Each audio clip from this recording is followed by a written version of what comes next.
This time we have to find the midpoint of the line segment between the 2 points -2, 5 and 3, -1, as is illustrated here in the little graph.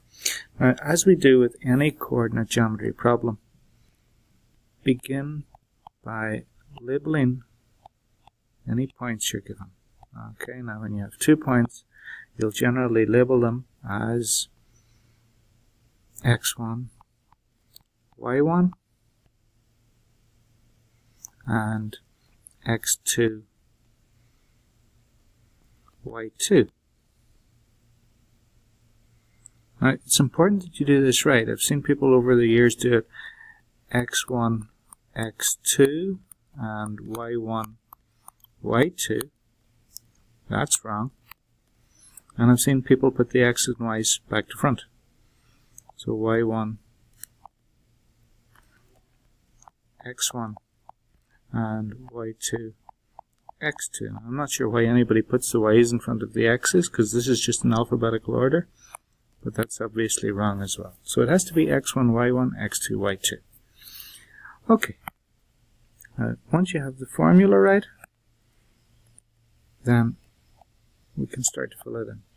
So the midpoint is going to be x1 plus x2 over 2, y1 plus y2 over 2. Okay, so we can start to fill that in. x1 is -2 plus x2 is 3.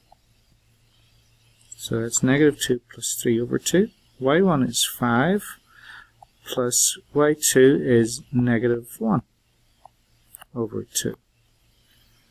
Okay, well, that's going to be -2 plus 3 is plus 1, or just 1 over 2. 5 plus -1 plus minus is minus, so 5 minus 1 is 4 over 2. Okay, and we can simplify it a little bit.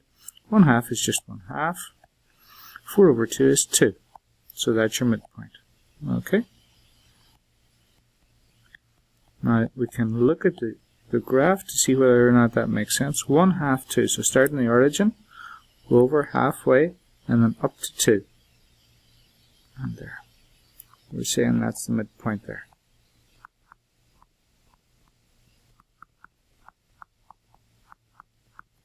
Which looks right. It looks to be halfway along. Okay, that's all there is to it.